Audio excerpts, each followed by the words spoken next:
Hi, and welcome to this episode in the webinar series SEO is AEO. Today we're going to talk about how does RankBrain affect query results today. I've got Omi Sido, David Harry and Doc Sheldon to help me go through this question. Thanks for coming along, guys. Thank you for having us. From what I understand, all experts in RankBrain, so we're going to start introducing everybody. I'll start with David, who's on the left for me. You're big into SEO. You've been doing web stuff for 20 years or so, but you like cooking, martial arts, and music. Oh, yes. Yeah, there you go. Yeah, cooking's my side hobby, martial arts. Well, in my youth, I'm too old for that now. And music, yeah, I play a few instruments. But... Okay, which instruments? Guitar, piano, the two main ones. But yes, I always notice your bass in the background there. You got that bass is going all over the place. I actually play double bass, but what I've always wanted to do is play boogie woogie piano. Yeah, well, that's it, man. Yeah, jazz. If you can do that, you're my hero. As I say with SEO, though, it's not what I do; it's what I am. Yeah, so SEO is all consuming.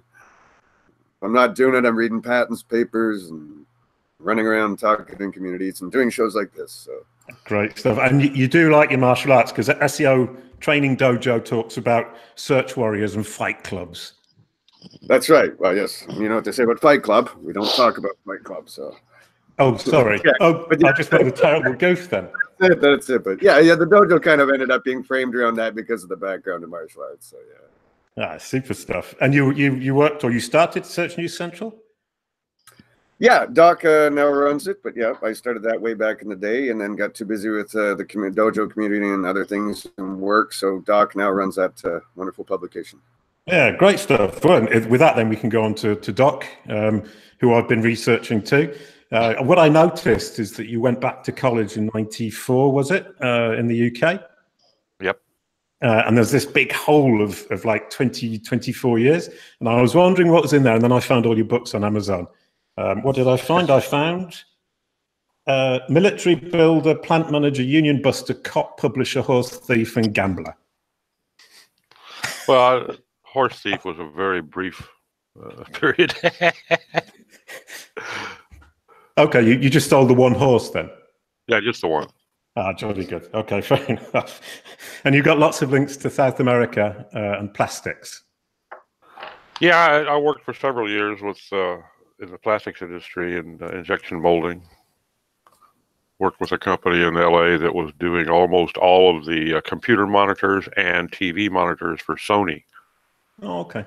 So I was a facilities manager, so I wasn't necessarily having to run the machines. I didn't get that deep into the technical aspects of molding at first, but ended up taking over the corporate structures when we bought a couple of other companies. So I had the web doing copywriting. I understand you're keen on writing. Well, you know, I was a consultant for offline for several years, and I was having to spend so much time on the road. And I had at the time my daughter was turning 13 years old, and I just decided being gone 6 months out of the year was just not the way to raise a family. So I retired early, and unfortunately, it was about the same time that Wall Street decided to go belly up. And so I decided to go back to work again. But I found that there was this neat thing called the internet where an enterprising soul could find a way to make a living without having to travel all the time. And that's since I had been in publishing for years on the outside, I decided that copywriting was a good way for me to get a running start. And that's what I first started out with a copywriting agency. Well, brilliant. We're all very glad you came back to work. I'm glad you came into this aspect of it. I'm really pleased to meet you and David and now Omi, last one of the three. You're in the UK. Probably. You've had a phenomenal number of different jobs. And you travel a phenomenal amount. Now, in English, I would say you've got ants in your pants. Is that true? Definitely. Yeah, I'm a multicultural, multinational. My parents, my grandparents, they all come from different places. I lived almost everywhere in Europe because of my mother's job. Yeah. I've seen it all in Europe. You've been all around Europe. You can't sit still. You change job every year and a half or 2 years. Yes, you know, like everybody else. Basically, I studied chemistry, but I didn't like it at all. I don't even know why I studied. Don't ask me. And then, you know, I had to find a job, you know, and I don't know, started small, and hopefully I went up big. Super. Well, I can tell you why most people at school did chemistry. It's because they wanted to make fart bombs. So maybe that was your motivation. Okay, with that wonderfully polite comment, we're going to move on to the webinar. I'm really interested in this topic. RankBrain is 3 years old this month. A lot's been written about it, a lot of good stuff, 2016, 2017, and we were just discussing earlier on that very little has been written, or very little of any value has been written for the last couple of years. So we're going to try and put all that to bed. David, Doc, and Omi giving us the lowdown. I found this from Rand Fishkin from 2016. RankBrain is a continuation of the advanced query parsing and interpretation Google's been doing since Hummingbird, getting better at identifying intent and serving up content that satisfies that intent. When you intelligently target topics, Google will automatically help you rank for phrases searchers use to access that information. So, really cool. And then I found this from Bill, which really made it clear that query rewriting that you guys have been talking to me about. When the original query in the patent was social security tax rate, it does a revised query, which is rate calculation, so social security tax. And the substitution engine may determine from the query, term substitution, sorry, data that the term calculation is frequently a substitute term for the term rate in the context of the concept social security and tax, as indicated by positive indication. I like that because it gave me a good vision of how this machine might have been rewriting the queries in order to understand them better. What does strike me is that there's a lack of context. So the first question to all of you is, give us the context. So David started this off yesterday. What's the context of RankBrain today? Well, you know, again, originally they told us it was for dealing with unknown queries, meaning so, you know, if an event happens today, Google didn't know about it yesterday. Okay, so it could be a hockey score, it could be a world event, doesn't really matter. But something that happens today is going to get a query that didn't exist yesterday. And they say that's around 15% of all queries. So originally, this is what they're saying RankBrain was there for, is to try and figure out these queries by looking at word vectors to say, okay, well, we've never seen this query before, so these words are semantically related. We think it's going to be this, and be able to bring something back. As far as where they went with it since then, if they've applied it to the larger index beyond that, nobody at Google said, you know, you got to assume that this is where it started its baby steps, and from there it's probably moved into the larger index, but we have no confirmation. But that's where it started, at least, you know. Brilliant. For that last little comment wasn't very specific, but the whole thing is becoming clearer and clearer, and that was a brilliant answer. Doc, what could you add to that? We can't hear you. Sorry, I was muted. I think we'll get a little bit deeper into it here, yeah, down the road. But yeah, RankBrain is, you know, the biggest misconception I see repeated over and over is that it's a ranking algorithm, and that's because somebody at Google actually used those words early on, and it is only indirectly involved with ranking. I think that's what's caused so much confusion, is that one statement. It doesn't even see the content on your page. It never looks at the content on your page. It looks at the query. And by looking at all the queries, and especially those that it has never seen before, it manages to clarify those and refine them a little bit. And then it passes the query information on to other algorithms. So that's the biggest misconception I've seen. And what David and I, because he and I have spent a lot of time over the last couple of years looking at RankBrain, it's what I find really interesting is where RankBrain is playing with technology that we're probably going to see throughout many, many Google functions, if we're not already. It's getting clearer with every comment. Now, Omi, can you make it a little bit clearer still? As usual, I'm a little bit. My vision is always a bit different. So to understand where my thinking, where I'm coming from, let me say something that I've been saying a lot recently. Google, or for that matter, every search engine, is a business. And the searchers, the people who are looking online for stuff, they're their customers. So like every business, they want to satisfy their customers and probably make some money, Not just that, but they also want to bulletproof their business for the future, So whether they call it RankBrain, Omi Brain, Elephant Brain, whatever, doesn't really matter, to me, They have to constantly improve their product, and whether people agree with me or not,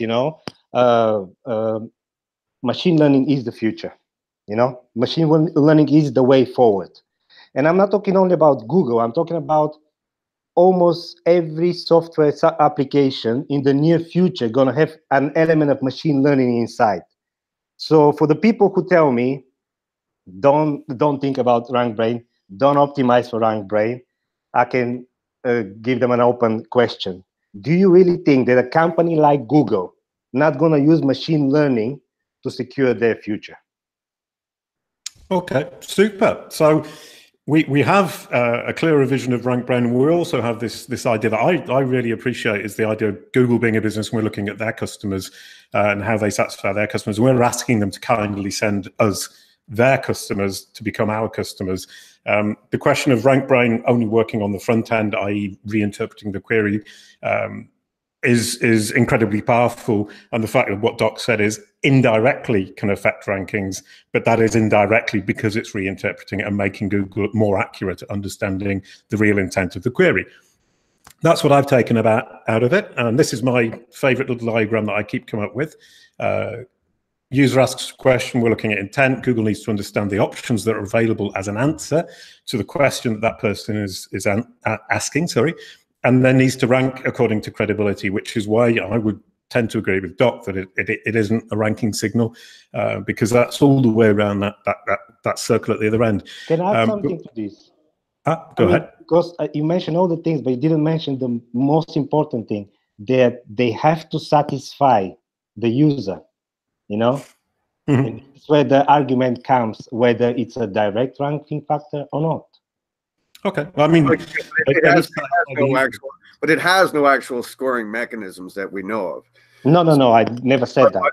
But if it rewrites that query, then obviously it's going to change what those results would look like based upon what it's learning and so on. So yeah, it's so weird for people to understand sometimes that it is ranking things, but it's not crawling a page and scoring it, but it's still ranking things. So yeah.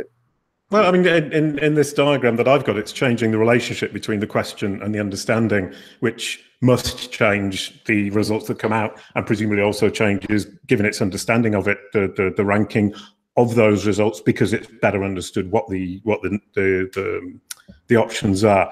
Obviously, all a very big debate. But the first question is, I mean, I was looking at the intention side of it, Google understanding the query.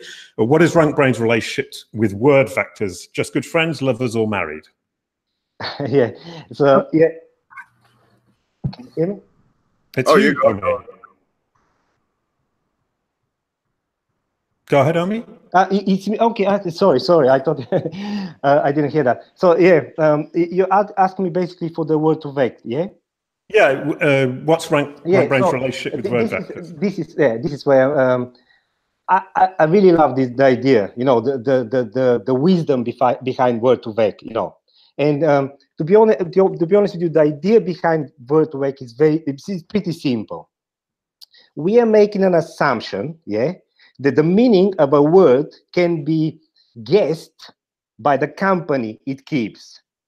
This is very similar. Normally, I explain this one to people like, Jason, tell me who your friends are, and I'll tell you who you are.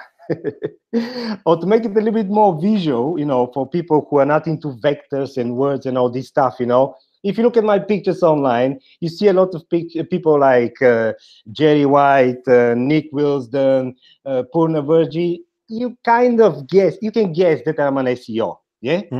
But going back to the mechanics of word to vec, it literally takes text as an input, and produces the vectors as an output, or creates this vector multi-dimensional space.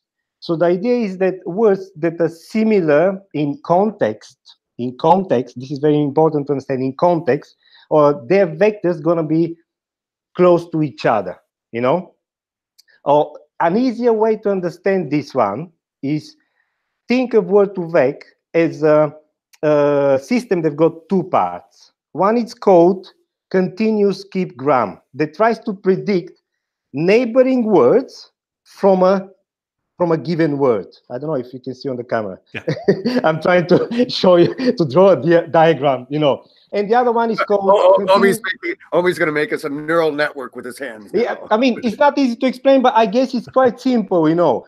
The system tries to predict, the algorithm called continuous skip gram tries to predict neighboring words from a given word. And the other one is kind of opposite, and it's called continuous bag of words that tries to predict the words, you know, to predict a word from neighboring words. So if you look at TensorFlow, looks like Google prefers the continuous skip gram method, you know. Saying that, and going back to what I said in the beginning, you know, the word2vec is used, for example, I'm going to give you an interesting fact, it's used by Spotify to suggest music. The same thing is used by Airbnb to suggest listings. So it tells you straight away that you can use the word2vec algorithm to extract words or sentiment from text. So going back to what I said in the beginning, I know a lot of people telling me that it's not a direct ranking factor. I agree with this one. I agree with this one. But if other companies are using the same idea, you know, coming from Google to extract sentiment, to make suggestions, why wouldn't Google use this one in the same way? Because what they gave us in the beginning was just this idea that RankBrain is only responsible for queries that they've never seen before. Right, and that's what I keep thinking. You know, it's logic that they started here, but they've got to take it and put it in the wild elsewhere. They're just not talking about it publicly. Okay. It must be something, because the other companies are already using the same idea, and those are two very big famous companies. You know, why wouldn't Google do the same or something similar? Why would they just restrict the algorithm to one very, very simple? It's not a very simple function, to be honest with you. There are a lot of unseen queries every single day, you know, and this is the reason this algorithm is number 3, you know, on their list, you know, only because there are a lot of unseen words, queries every single day in the search. If you look at even further than that, the Google Brain project was kind of like the grandfather of it. They're using that in robotics, using that in healthcare. They've used it in translations and other things like that. So yeah, there's got to be pieces of this running in the wild all over the place, I'm sure. So brilliant. In fact, so RankBrain's relationship with word vectors is it was married and it spawned lots of children. Wonderful. Now on to Doc. I'm a big fan of the knowledge graph, as you might have noticed. What is RankBrain's relationship with the knowledge graph? Just good friends, lovers, or married? I'd love them to be married, but I think it's not the case. Yeah, I'm inclined to agree. I think that, you know, as Omi is saying, as I had intimated earlier, we're going to see this technology, word2vec, in a lot of areas, and it's going to be widespread, and we're going to see it in our homes. You know, if we're building a smart home, we're going to see it everywhere eventually. But I think the knowledge graph is probably a bit more subtle in its use of vectors. I think that they started that early on enough that I don't think they're really moving ahead at a breakneck pace with the knowledge graph. Where I think that we're going to see some relationship to it is that as they start to refine further this word2vec usage, because it's a fantastic technology for them particularly, but the scale they operate, then they're going to start using it to looking at content as well. And at that point, now you have the ability to interpret documents as well as queries and put together a knowledge graph that's going to be a lot more meaningful, a lot more comprehensive. So I don't think that there's a big, they're not married at the hip today, but I think it is going to happen. I think that basically everything we're going to get out of Google is going to have some word2vec or perhaps paragraph to vec, document to vec. We're going to see a lot of vectorization in its analysis because it's really the only way that they presently have that we know of that is capable of handling the scale at which they operate. Brilliant. Okay, so they're just good friends, but they're moving towards some kind of relationship. Sorry, I just wanted to say one thing. The knowledge graph itself. Cindy Crum was talking about word2vec in the context of translations, which I found incredibly interesting. Sorry, David, I interrupted you. Well, because the knowledge graph itself is also, to a large extent, a corpus of entities. And so when you start looking at word2vec and so on, when it's starting to make those relationships like Omi's talking about, trying to decide, okay, what is the component here that's related to this that we're missing, it'll fill in with entities. Like the word2vec patent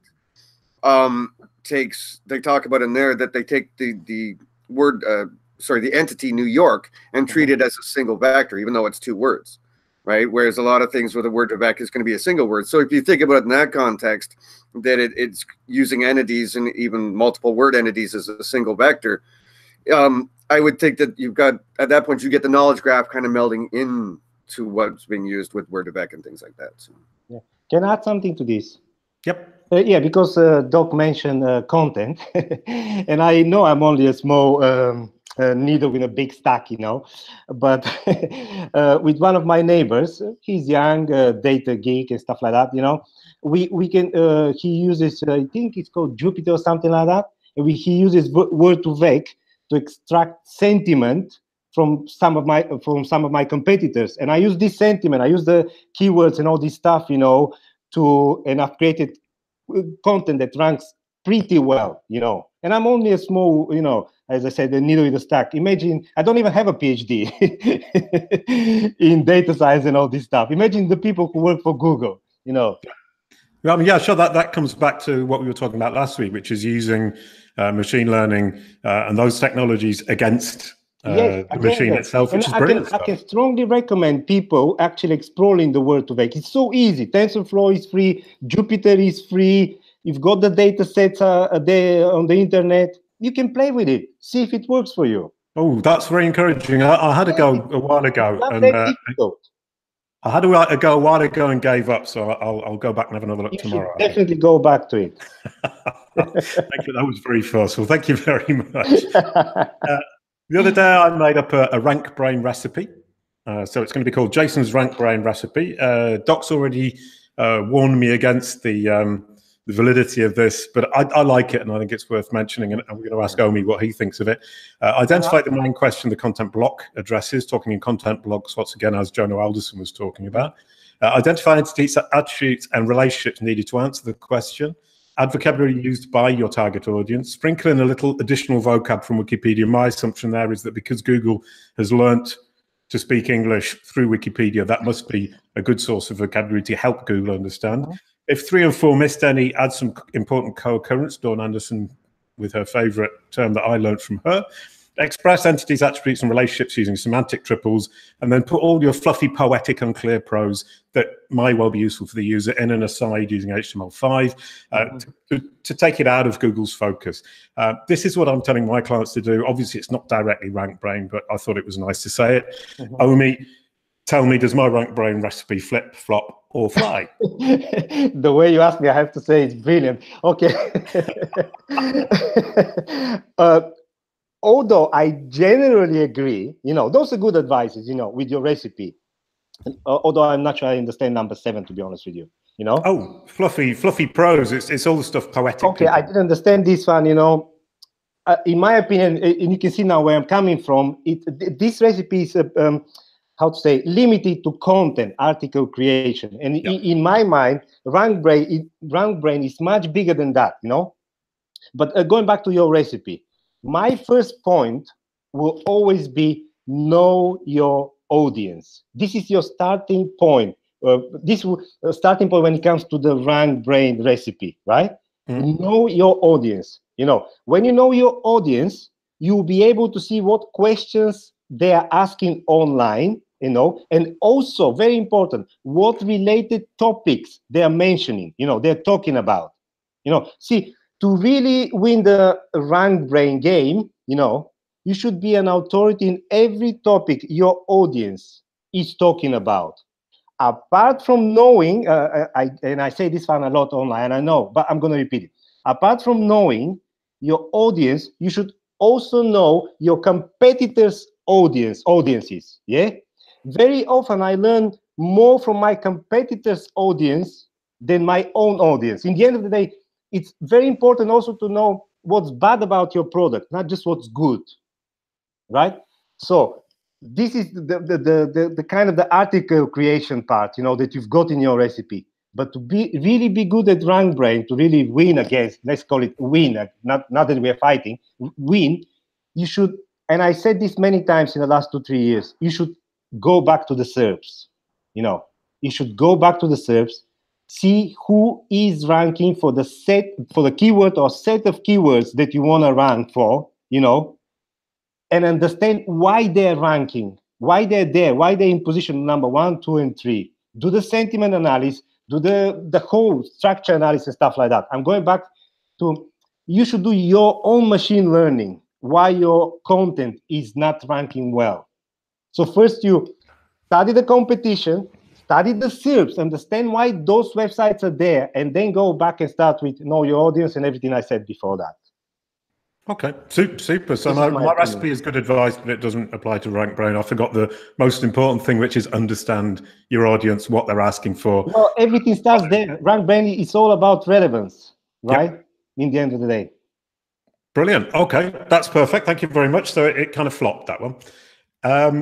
Right, next on to John Murray. I saw this the other day on an article somewhere. I think that train has left the station. We use machine learning in so many places, it doesn't make sense to try to single out RankBrain to get individual factors involved. Ranking is complex. They always say that.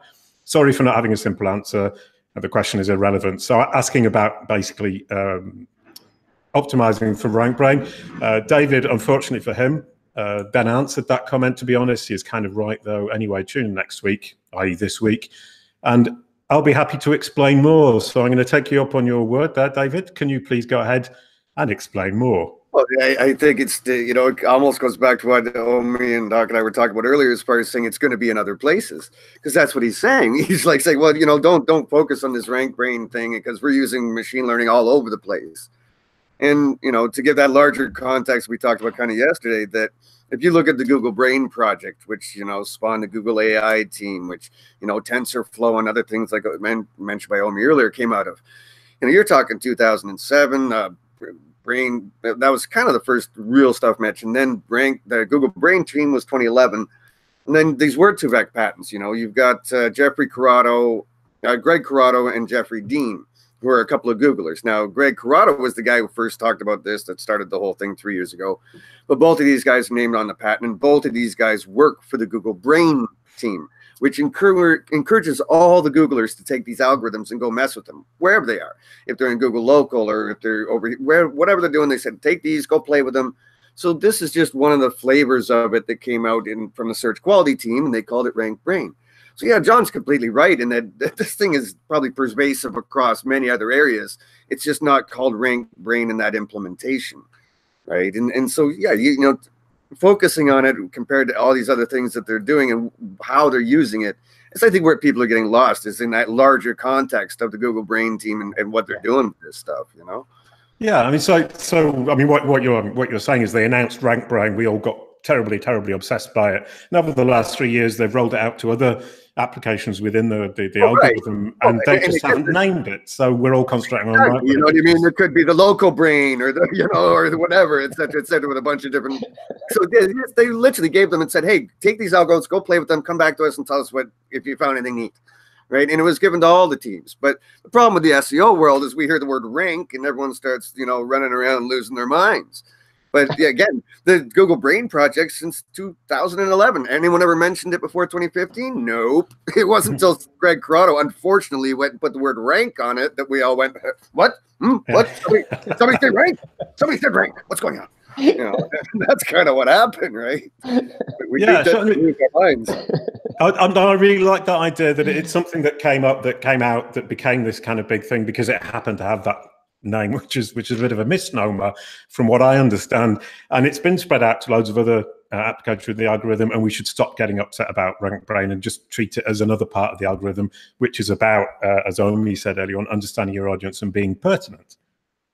Well, you look at like you know, this again, it started with query rewriting and things of that nature. But if anyone remembers Hummingbird, that was a lot about, you know, query classification as well, right? So you can see some flavors of things to come back in 2013.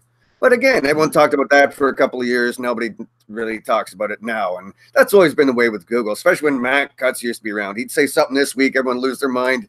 Then he'd say something next week and everyone forget about what he said last week, you know? So Google just needs to go and say something else and everyone forgets about it. And, you know. Okay, yep. Well, in that case, I'm going to change, I think from what you said, I'll change the name of my recipe to the Hummingbird recipe.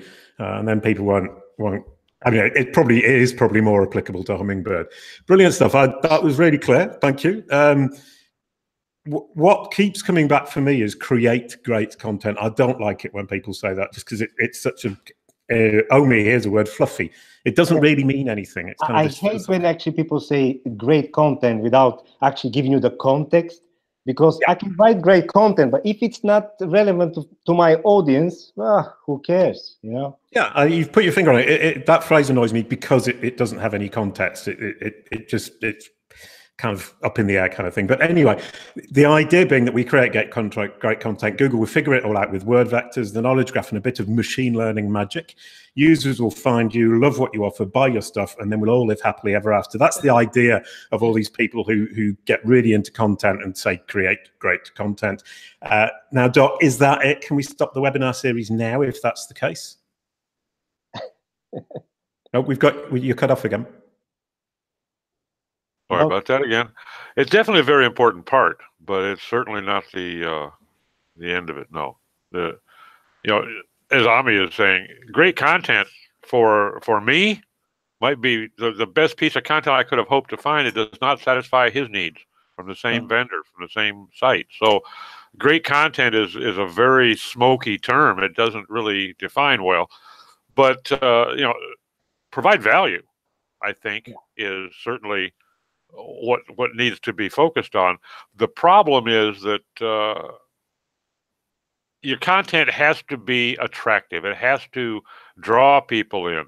It has to hold their interest. It has to convince them that it's offering value, whatever your conversion may be, even if it's just to present an argument and hopefully convince them.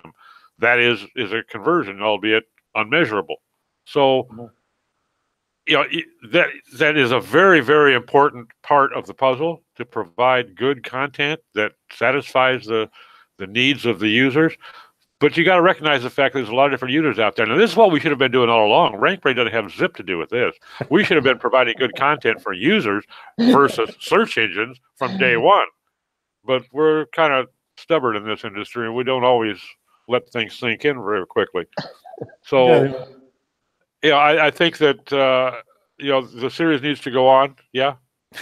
Thank you. I'm relieved about that, because there's more to unearth, and I think that as has already been said, we're going to be doing a lot more series on vectors in the future.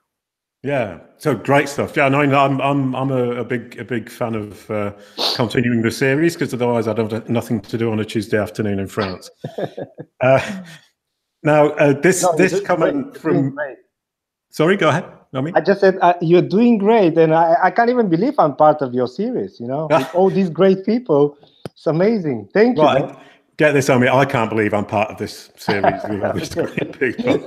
I found this from David. In fact, David sent me on lots of reading for this episode, and I actually found a lot of articles that he'd written that I didn't know were him, and it turned out that pretty much all of them were him. What I liked was this: was what RankBrain was in 2016 is not where it will end up. The starting point affected ambiguous queries, which I think we've now all understood, which is somewhere Google could implement the technology at the time. It will move into other areas of search. Now, he said that in 2016. I think we all agree now it has moved into other areas of search. RankBrain was the first machine learning that Google admitted to, and apparently also the last at the moment, very specific. But it's been moved on to other things. We've looked at where was it? We've half looked at where it is now. I'm interested to know where you think it's heading. David. Again, you know, like if it's RankBrain or if it's by some other name internally at Google, you know, AI, machine learning, like, you know, Omi said it way back an hour ago, it's going to be everywhere through everything they're doing. You know, this is just one instance, again, that everyone's gotten really kind of hooked on. But as far as RankBrain itself, I guess, in this implementation goes, now you can see it crawling over all kinds of different query spaces and query types, because wherever there's a query, there's going to be potential needs for rewriting.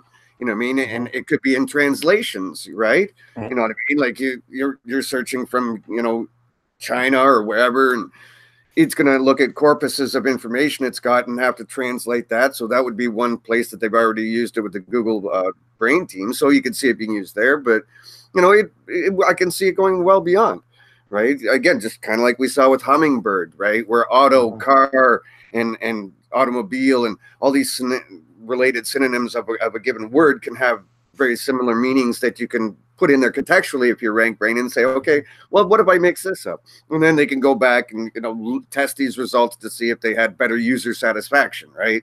Now, what were the click-through rates? Well, you know, did it satisfy the user intent? And start to really just say, okay, and then keep tweaking that. But the beauty of the AI machine learning approach is that it can start to train itself. And so that takes some of the legwork out. Right, so I can't see why they're not going to use that elsewhere. You know, I mean, and again, it's also computing power. When you get into this kind of thing, it's also going to.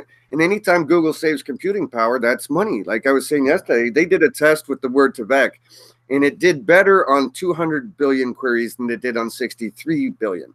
Okay, it actually performed better on larger corpuses of words. So this is Google, who's eating up words every day. Obviously, this is something they want to use because that's going to improve the computing ability. So, sure. And sorry, you mentioned you said machine learning and AI at one point in that phrase. Simon Cox asked, "Is RankBrain the AI, or is it machine learning to train the AI?" Can you answer that? Yeah, well, Chris is being cheeky, but that's why I told him both. Well, machine learning is and AI are the same things. Yeah, that's why I said both. Yeah, he said it over the YouTube chat. I just said both, you know, because those are just some of the SEO dojo people trolling me there. But yeah, you know, it really is kind of the same thing. You know, it's chicken and egg, right? Yeah. Machine learning is a form of artificial intelligence because it's learning on its own and it's artificial. So, you know.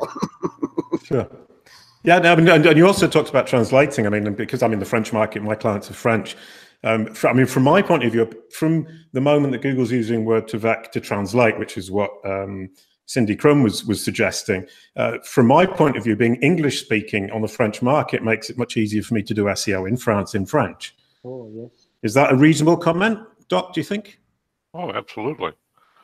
Yeah, in fact, you know, there's a lot of technologies out now. In fact, I think Skype was talking about one here about 3 years ago, where it would actually, on the fly, you could speak into it in English, and it would output in German or Russian or French. Oh, brilliant! And you know, that universal translator from the Star Trek era.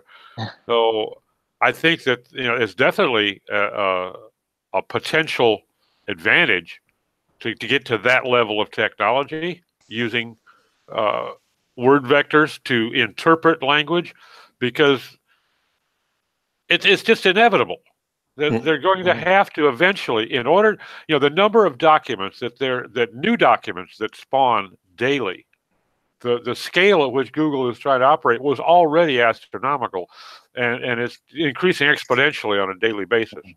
So in order to be able to hope to look at the majority of those documents and determine whether they're worth even considering placing in a SERP for anything, they're going to have to do something faster and more productive. And the best way to do that is to teach the computer how to understand the document. And yeah. But I used to wonder how Google Translate worked, and it would appear to be now at least partially using word Tvec machine learning, which is phenomenally cool. It also means the translations are getting better. Do you know that actually the first machine translation was French to English, English to French, using the Canadian government documents? Oh, I'm but the just saying. Canadians have got a horrible accent. Oh, dear, I didn't say that. In French, they've got an accent that I don't understand. I speak.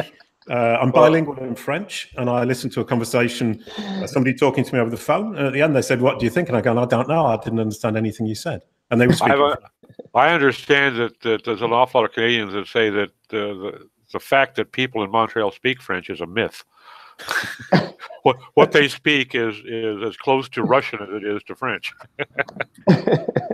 Well, but again, you look at Mexican Spanish compared to Spanish in Spain. You know what I mean? That's a lot of the same as Canadian French is to Parisian. So. Yeah, no. So I was very rude for actually no good reason at all. I just remember how painful it was that I didn't understand what the person had said, got to the end of the conversation and had to admit it. So the conclusion then is all accents can be solved with vectors. Brilliant, even my Northern English accent. Right, for the last question, we've got quite a little bit of time. Question for all of you. We can start with Omi because he's on the left this time. How does RankBrain present and future affect our search marketing efforts? I think having understood what RankBrain is now, I'll open that up a bit more and say, how does RankBrain related machine learning that you might think is in place affect your marketing efforts? So let me be honest with you.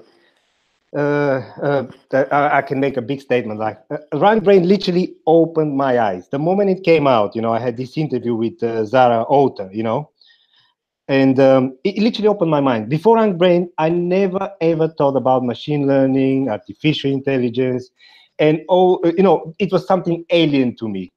RankBrain literally opened my eyes, and also, in a way, RankBrain made us a bit more human. I know it's a machine learning algorithm, but honestly, we actually stopped and we were like, oh my God, we have to start thinking about our customers. We have to stop thinking about the search engines because actually the search engines are serving our customers, So as I said in the beginning, it's a business for everybody. It's business for the search engines, it's business for our customers, it's business for us as SEOs. And it's pissing me off a little bit that many people don't connect the dots, The future is custom-centric, The future is machine learning, and RankBrain is giving us exactly that. The idea of RankBrain, okay, maybe I'm speculating a little bit, saying that RankBrain does this and that. The idea for RankBrain is actually customer-centric, and I love it. I honestly love it, I can go into details how I started going back to the SERPs, studying my competitors, sentiment analysis. Those all things came from the idea for RankBrain, believe it or not. Yeah, brilliant. I really like that. And I've been quite successful, optimizing for RankBrain. Well, I mean, if we expand it to being machine learning algorithms, the RankBrain's the only one that's got a name, but we can look at that more generally. I've actually started using machine learning for SEO, and I'm quite happy, But I do agree with you. The irony that all this machine learning, all these machines have made everything more human again is brilliant. I mean, we're looking at actually writing proper content and looking for our customers, not for the search engines. And the irony is, it's the technology that's made us do it. David's second in the middle. He's leaning forward, so maybe we'll go to Doc instead. No, David's back. So, David, what do you think? We'll use the very general term RankBrain to mean machine learning in general. What's it meant to your marketing efforts over the last 3 years? Well, to start with, we around my world live what we call future-proofing, meaning when you know history and you're keeping an eye on technology, and if it's research papers and things of that nature, nothing ever surprises us if you do it well. So meaning you're already positioning your clients, you're already positioning your work and everything you're doing to be almost Google proof to a degree, meaning like every time Barry Schwartz writes about the latest algorithm change and says, did anyone see anything? I just go, no, nothing but good things because knew it was coming. I have a time machine. So, we going back to, let's say, the translation thing, right? Now we got to start thinking Google Assistant, smart homes, Google Voice, all these things that slowly but surely are going to become the norm as opposed to the exception. You know what I mean? Like my kids are like 16 and 18 years old, and they don't want to type in anything. They just want to talk to their phone. Google, go find me this, go do that. and my wife does. You can set appointments. So you look at Google Assistant, you look at Google Voice, you look at this whole context of where that stuff's going. You can see even more why they want to be able to, again, because this is more processing power. So where do we find it? How do we get there? So they're building these corpuses and these vectors and these neural networks and artificial, because you, like Omi's saying, once it becomes everywhere, you want that phone to learn from you. When you're talking that Google Assistant, it's going to get to the point of going, oh, here, we just thought we'd send you this Google result or something from a Google result because you made this appointment at a doctor earlier this week. You did that. It's going to anticipate what you want. Google Assistant will get to the point that it's going to think for you almost, which is frightening, of course, because, we get into the whole, go away thing. But yeah, we're heading to that point where, it's going to be beyond us. So, when it comes to work and, SEO and what have you, and the same deal, you got to be thinking ahead to, how to position yourself and your clients and everybody to be there when that train pulls into the station. Don't knee-jerk react to it and go, oh, well, it's here now. Let's go and start optimizing. Oh, client, by the way. No, you want to be ahead of these things. You want to always be thinking ahead. And I think that's what a lot of this machine learning, AI, vectors, all this is going to ultimately. So I'm just trying to stay one step ahead so that when it gets there, I'm ready for it. My clients. Okay, so and John Muller was talking about trains leaving the station and people still talking about RankBrain. There's no point. You're saying get to the station before the train even gets there, which is brilliant. Well, of course, because you're going to miss it if you're not there. So, Good and point. I gotta go now. I gotta go talk to John. I'm pretty sure I copyrighted that whole train thing last week. So, John. And the whole Star Trek thing, I was reading something from Google. They're really obsessed by that idea. The idea that they've got this, they want to build this machine that can answer your questions, but also, as you rightly said, will answer your question before you even knew you had the question. That's what they're aiming to do, and should be pretty interesting. So, Doc, how about you for your ML effect on marketing efforts? Well, I think that to rebeat a drum, something that we should have been doing for a long time was focusing our content on context. And I think now with machine learning entering into the interpretation and analysis process, it's even more important, because it's easy enough for you as a reader, if I shift thought patterns or shift directions in the middle of an article, it's easy enough for you to catch that and follow it. It's not as easy for a machine, okay? So it makes it much easier for the search engine to interpret what a document is about if you're trying to stay kind of on topic. Avoid slang and idiosyncratic comments. Humor is somewhat difficult still. Sentiment analysis is a challenging thing for any algorithm, but if you at least stay on context, if you're talking about a recipe for making a Thanksgiving dinner and you suddenly go off about softball games, and just because your family happens to always play softball on Thanksgiving, that's not helping the search engine understand. Now, for a human, it may make the article more readable. So sometimes it's a fine balance. There are things you can do that makes it a more entertaining or informative piece for human users. But you have to recognize the fact that you may also be making it more confusing for the search engine. So here's where going into things like using your headings can help. If you're going to go off on a tangent for a moment, then at least break it off, showing it's off on a tangent in your structure of the article. That helps, okay? Could I just quickly say, if we go back to my recipe, couldn't you put that little anecdotal story in an aside? Which means that Google would then skip around it and not treat it as a central part of the content. Yeah, you can.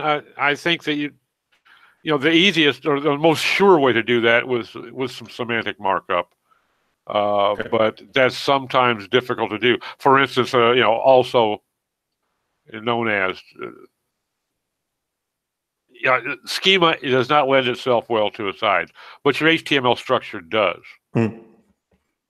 Yeah, I'm a big fan of HTML, semantic HTML5, which is why I go on about it so much. Also a big fan of schema markup, and we've had quite a lot of conversations. I'm a big fan of structured data as well. So sorry, go ahead, Omi. No, I just said I'm a big fan of structured data as well. This is another thing I started thinking only after RankBrain came into place. So what I'm hearing, I mean, RankBrain has woken us all up, and it's also pushing us to be possibly better marketers, which can only be positive. I think that's absolutely brilliant. We've come to the end of the questions that I've been setting. From my point of view, I've got a much clearer idea of what RankBrain is and what RankBrain isn't. I think I can certainly I mean, David's saying, like, let's hope we can put this to bed. For me, at least, it's gone to bed. The train has now left the station. No, the train's going to the station. What's the train doing, David? This one's already left the station, so now we're looking ahead to where the next stop on the train, you know, on the path here. So and I'm running like mad to get to the station before the train. Brilliant stuff. But again, you know, like even the word2vec patent from Google with Greg Corrado and Jeffrey Dean was originally filed in 2013. So that's when it first departed its main station, or if you want to go back to 2007 to 2011 with the Brain team, et cetera, et cetera. So again, even this thing that started in 2015 is already 3 years out. So again, we should be over here somewhere looking into the future, not worried about all of this, because again, just to get to the point of filing that patent, they've obviously played with it, tested it, messed around with it. So that's 2013. So they probably messed around with this since 2011, 2012, right? So here we are 6 years later, just catching up. You know, there's probably a few Googlers sitting there going,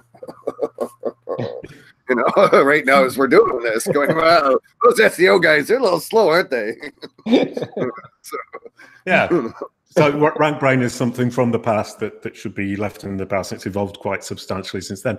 We're going to move on to a couple of questions. Chris Fleming asks, how can we optimize e-com sites to better make use of this as it progresses with RankBrain and home-based voice searches of Alexa and Google Home? Who wants to take that question? Oh. E-com sites, the big question for everybody is how can I make money with voice search? Omi can have that one. I've already answered that one on YouTube, so it's his turn here. No, for me, the best thing to do for e-commerce sites is when it comes to RankBrain, structured data. I've been recommending this for a long time now. I see it works well, quite well, you know. So from my experiments, right? And one thing that if you think about RankBrain as a system that tries to understand your website. I'm gonna say sentiment, but it's not really. I'm not really talking about sentiment, you know. And I'm gonna say something that not many people like, you know. Too many e-commerce websites have too many redundant pages. You know, you have to get rid of them. Honestly, you have to get rid of them because you're not confusing just RankBrain. You're confusing the whole core algorithm. You know. Because RankBrain is part of the core algorithm anyway, right? So make sure that you get rid of everything that's redundant in your e-commerce. I'm talking specifically now for RankBrain.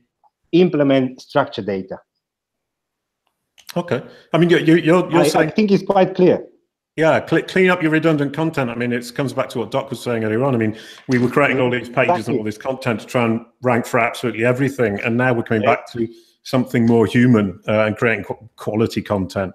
And e-commerce websites are very guilty of ranking for a lot of things that they shouldn't. Ah, okay. Are they? Really? Yes. No, this was the system, you know. This was working 5-6 years ago. I was doing it. So I've created a lot of redundant content, I have to admit, and I'm deleting it. It's as simple as that. So carrying on from that, Simon Cox has asked, so in time, is it likely Google will not need structured data as RankBrain, well, in fact, not RankBrain, but as machine learning gets hold of all this information, will it kill off SEO? Do you think SEO's dying, David? That's the classic question. Oh. No. Again, SEO's been dead since 2004, I think, so.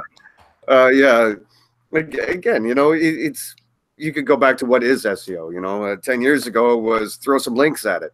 You know what I mean? Like, oh, I'm having some SEO problems. What should I do? Go throw some links at it.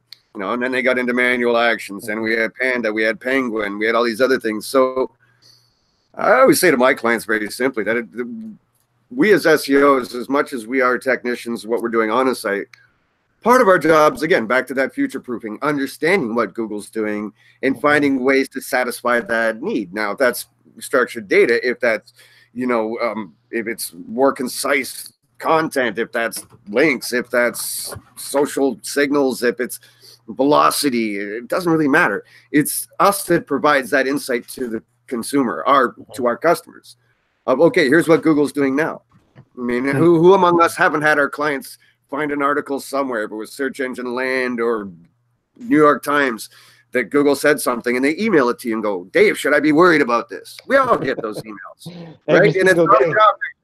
Yeah, and it's our job to go to the clients and explain these things to them. So it's always going to be our job as SEOs to be that liaison, if you will, between the consumers, I mean, our consumers, meaning business owners, and with Google. So as long as we're not just doing technical elements on a site, we're not just doing content strategy, we're also keeping an eye on what Google is doing and making sure we're up to date with what they're up to and where they're going, so that we can always be imparting that to our clients, right? So how does that die? If Google dies, then we die. Until then, I think we're fine. But I mean, if Google dies, then we switch over to Amazon. Yeah, well, that's aren't we? It doesn't.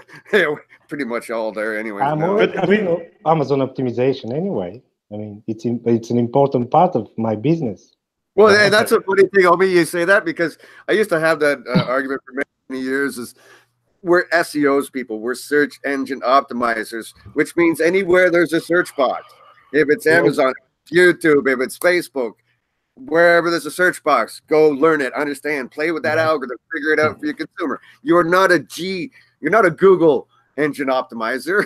You're a search engine. So wherever you got a search box, that's your job to understand that for your business owners, your clients. So it's not all about Google. And we have another question from Darren Lowe. Oh, by the way, I thought that was a really nice reply that I can now repeat to all my clients to keep them. I'll be using that. Is schema markup alone enough? Should we start building a context metadata library unique to our website? Oh, go on. No, I don't like that. No, Darren. Look, if you're trying to present information on your website to French-speaking users, why would you want to build a Russian library, glossary on your site? Okay, don't worry about creating a metadata library that's unique to your website. Worry about what language the users and the search engines are using. You know, take unique out of that, and now you're just talking about doing something that's totally redundant. But when you add unique in there, it just turns it into a suicide mission. Don't try to use a different language to define terms to a user who doesn't understand that language, or to a search engine. So no, I don't think that would be a good idea at all. Is schema markup alone enough? No. You know, going back to Simon's previous question, if structured data goes away, is that going to kill off SEO? Well, if you think that SEO is no more than implementing structured data, perhaps, but it's far, far more than that. It's evolving. SEO is always evolving. Now, one of the things that I think that word vectors have been in play for a long time is in voice search. Oh, yeah. How in the world is the system going to understand what you're asking verbally until it understands the meaning of the words you're using? So, you know, voice search is big. If we don't understand that that's where we're going, people don't want to have a keyboard. They don't want to have to take the time or put their phone down to use a keyboard. They want to just pick up their phone and say, Google, show me the directions to this. Google, order me something. Google, play me a badass song. There you go. Badass song. Confused. Does not compute. But it's you know, this is where the future is going. So we need to evolve to meet that. Exactly. And words are always going to be a part of what SEOs need to be concerned with, whether they're in structured data or in the content envelope, and whether they're verbal or in writing. And there's always going to be, you know, everything's not going to go voice. There are going to be non-mobile sites. There are going to be textual sites, but I think that they're going to be diminishing considerably. Brilliant. There's going to be repositories, but there's also going to be mobile and verbal versions of those repositories, or portions of them. They're going to be available for the people who don't want to go search through tomes. They just want a quick answer to a question. At least till us dinosaurs are gone, right, Doc? It'll be around for a little while longer. Well, I think, yeah, the idea of searching through tomes, I like the word tomes. It's something that frustrates me no end. When I want to read a long article, I'll read a long article, but a lot of the time I just want the quick information, as you say, and I rely on Google to pull it out. And, you know, I'm in a world now where I'm increasingly using my voice.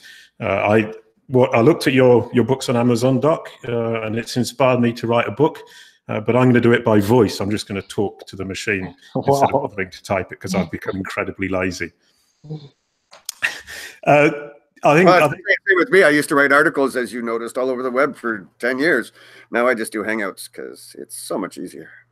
Oh, right, okay. Much more enjoyable. Typing and writing. No, I just talk now. And you talk very well, if I may say so. I think that's about it. We've come to the hour mark. Thank you to you three. That was absolutely brilliant. I think for me, RankBrain is much clearer, and I think the discussion logically and happily went on to other things. I'm very pleased about that. Can we put RankBrain to bed? Thank you for coming along. Thank you for having us again. It was a great pleasure. Now, this one's over. Thank you, Omi. Thank you, David. Thank you, Doc. I'm just going to show you this. I was looking at who's in charge of what at Google the other day, and came up with this little diagram that has RankBrain in red. And the idea that it was information retrieval, then it was a lot to do with AI and ML with John Giardinara, or whatever his name is. And now it's a bit of both with Ben Gomez and Jeff Dean. I think that's incredibly interesting. That's what we're going to be looking at next week. And as we saw earlier on, John Moo said we use machine learning in so many places. So this conversation will continue and try looking more into detail about where machine learning is being used, and that the fact that it's gone way beyond RankBrain, which I think is phenomenally interesting. And I'm really looking forward to that. That's going to be next week. And we've got Patrick Stocks, Jan-Willem Bobbink, and Dawn Anderson, who's coming back for a second visit, which I'm very pleased about. So please do join us next week, episode 12. What does machine learning do in AE today, and what might it do tomorrow? The 12th episode in the epic SEO is AEO series. Same time, same place, Tuesday, 3 p.m. for me in Europe, 2 p.m. UK time, 6 a.m. for Doc, and 9 a.m. for David. Thanks a lot.